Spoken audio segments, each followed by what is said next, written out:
2020년 생활스포츠 지도사 2급 운동생리학 기출문제 해설 시작하도록 하겠습니다. 자, 1번 같이 보시겠습니다. 유산소 시스템의 특징으로 적절하지 않은 것은 1번 장시간의 저강도 운동 시 사용이 된다. 그렇죠. 유산소 시스템의 특징이죠. 2번 무산소 시스템에 비해 ATP 합성률이 느리다라고 되어 있어야 하는 건데 빠르다라고 되어 있죠. 그래서 잘못된 표현은 2번이 되겠습니다. 그래도 끝까지 문제를 다 읽어봐야 되죠. 3번 산소를 이용하여 에너지 기질을 분해한다. 그렇죠. 산소를 이용하는 시스템이죠. 기본적으로.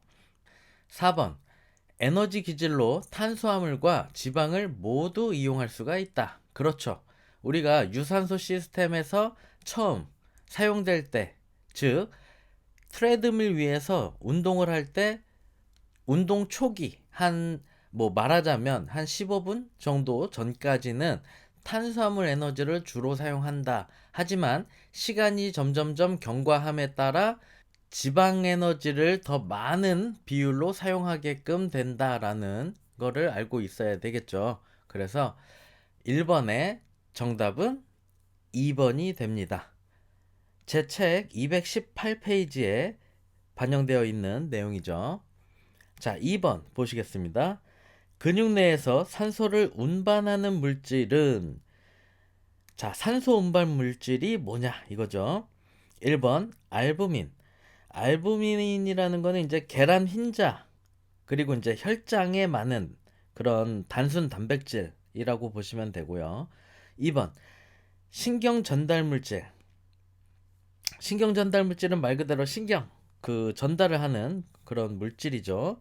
3번 마이오글로빈. 이것 제가 이제 많이 강조했었던 부분인데 유산소성에 대한 그 단어 중에 마이오글로빈이라는 게 있죠. 그죠? 마이오글로빈. 그래서 당연히 산소 하면은 굉장히 친화력 있게 여러분들이 딱 알아내셔야 하는 단어 마이오글로빈. 그죠? 또는 뭐 미오글로빈 이렇게 발음을 하기도 하죠. 자, 4번 아세틸콜린. 아세틸콜린도 뭐 하나의 신경 전달 물질로 보기도 하고. 그러니까 전혀 이 산소를 운반하는 물질로서는 관계가 없다. 그래서 2번의 정답은 3번 마이오글로빈이 된다. 제 책 221페이지에 반영이 되어 있는 내용입니다. 3번 고강도 운동 시 ATP 합성에 사용되는 주요 기질로 적절한 것은 고강도 운동 시 지금 계속 에너지 시스템에 대한 내용이 많이 나오고 있죠. 1번도 그랬고 지금 3번도 그러한 문제죠. 에너지 시스템은 운동 생리학의 꽃이다. 반드시 알고 계셔야 되는 내용이에요. 자, 1번 보시면 젖산, 2번 지방, 3번 근육 단백질, 4번 근육 글리코겐 이렇게 되어 있죠. 고강도 운동 시에는 ATP 합성을 보통 탄수화물로 한다라고 생각하시면 돼요. 탄수화물이 글리코겐이죠. 우리 몸에 근육이나 간에 저장되어 있는 형태가 간 글리코겐과 근육 글리코겐이 있는데 그 중에서 이제 근육 글리코겐이 나와 있죠. 실제로 간에 있는 글리코겐을 갖다 사용을 하려고 하면은 조금 더 먼 느낌이에요. 거리가 멀다. 그래서 끌어다 와서 이렇게 고강도 운동 시에 사용하기에는 조금 번거롭다. 이런 느낌이 있고 근육 글리코겐은 근육에 저장되어 있는 탄수화물의 형태이기 때문에 어떠한 운동을 하거나 할 때 잽싸게 그 근육에서 바로 끌어다가 사용할 수가 있다. 이렇게 이해를 하고 계시면 되겠습니다. 그래서 3번의 정답은 4번 근육 글리코겐이 됩니다. 제 책 218페이지에 잘 나와 있는 내용이에요. 자, 4번 보시겠습니다. 보기가 설명하는 호르몬은 자, 보기 보시면 부신수질로부터 분비가 된다. 운동의 강도와 시간이 증가함에 따라 분비가 함께 증가하며 지방 조직과 근육 내 지방의 분해를 촉진하는 역할을 한다. 지방 조직과 근육 내에 있는 지방의 분해를 촉진하는 역할을 한다. 굉장히 좀 뭔가 바디빌더들한테는 굉장히 좀 좋은 애들이다 라는 걸 느껴질 수가 있겠죠. 자, 한번 보실게요. 1번 인슐린, 췌장의 베타세포에서 분비가 되죠. 그리고 혈중 글루코스 농도를 저하시키고 글루코스 이용률 및 지방을 합성시키는 거. 결국은 좀 살을 찌게 하는 그러한 느낌이 인슐린의 역할이죠. 2번 글루카곤, 췌장의 알파세포에서 분비가 되죠. 그래서 여러분들이 잘 알고 계셔야 되는, 인슐린은 베인 해서 췌장의 베타세포, 그죠?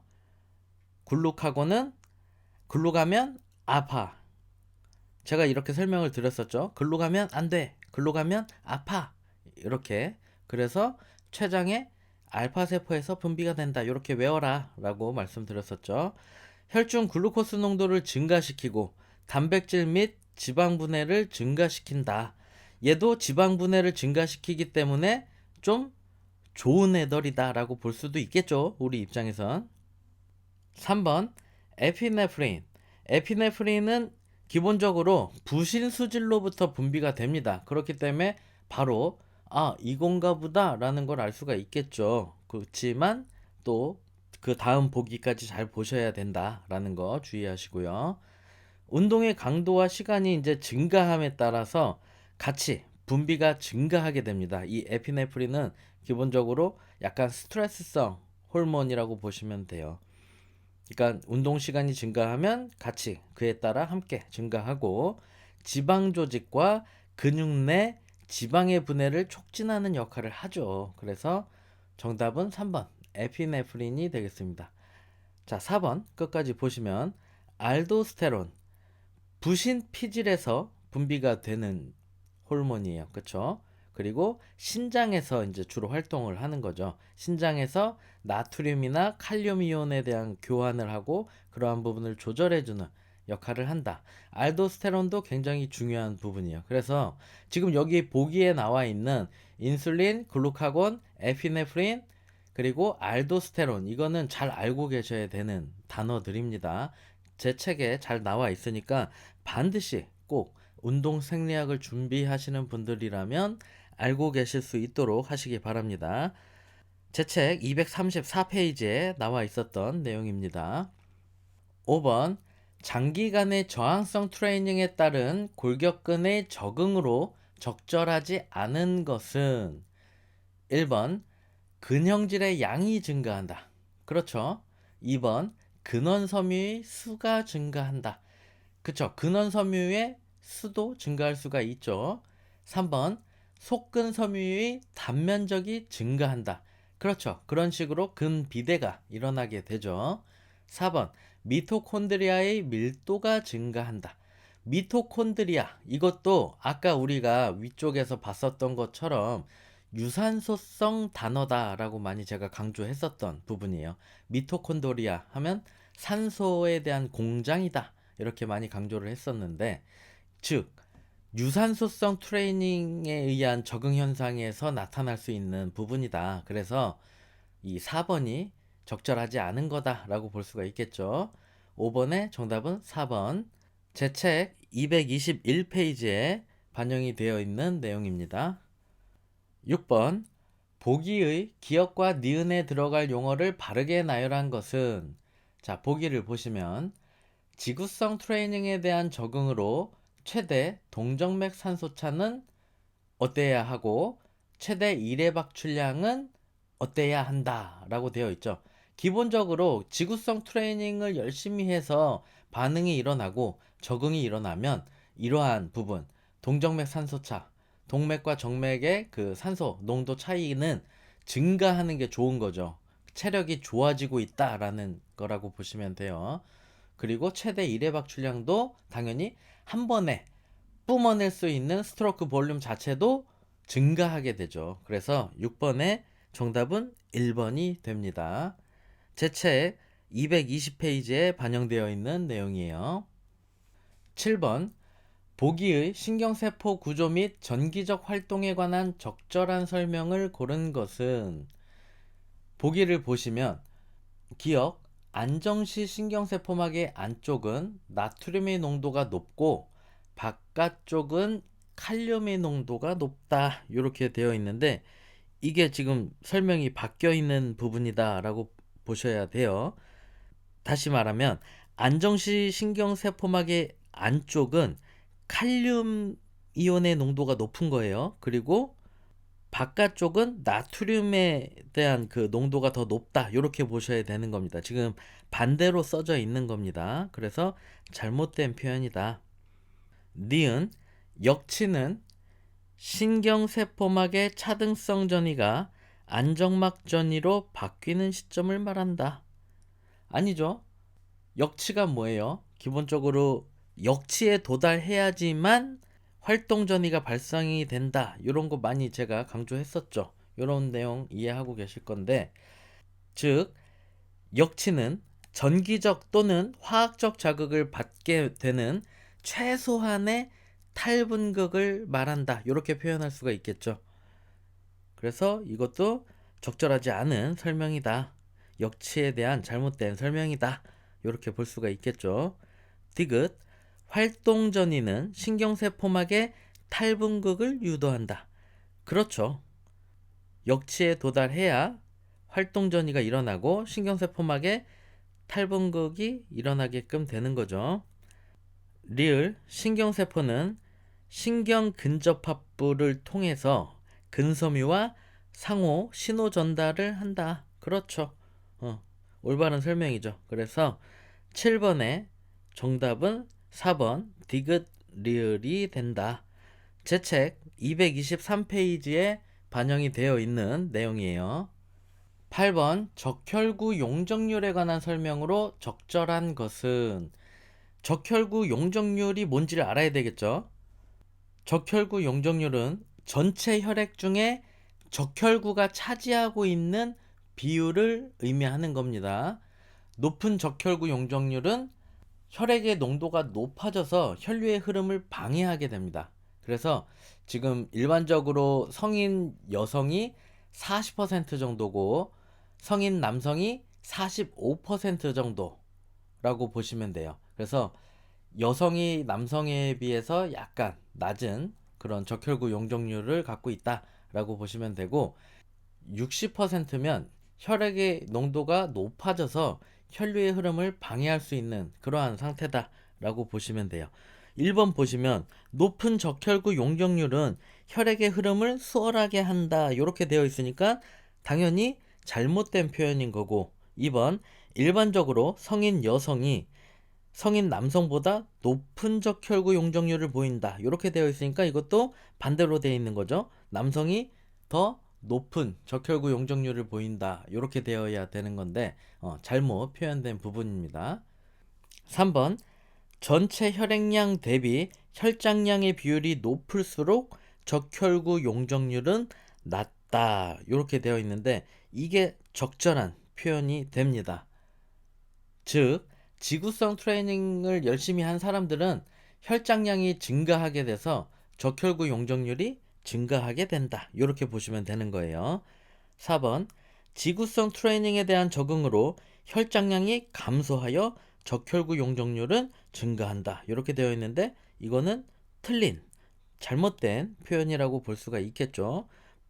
3번에 대한 설명에서 반대되는 그러한 이상한 느낌이 느껴지죠. 그래서 8번의 정답은 3번이 된다. 여러분들이 이 문제를 봤을 때 그 혈장량이 높을수록 여긴 혈장량이 감소할수록 이렇게 되어 있죠. 그래서 이 8번 문제의 경우는 3번이나 4번 중에 답이 있겠구나 라는 거를 유추해 내실 수 있으셔야 됩니다. 그래서 찍더라도 3번 아니면 4번 정도로 찍어서 틀리셔야 되는 거예요. 말하자면 8번의 정답은 3번. 제 책 221페이지에 반영이 되어 있는 내용이에요.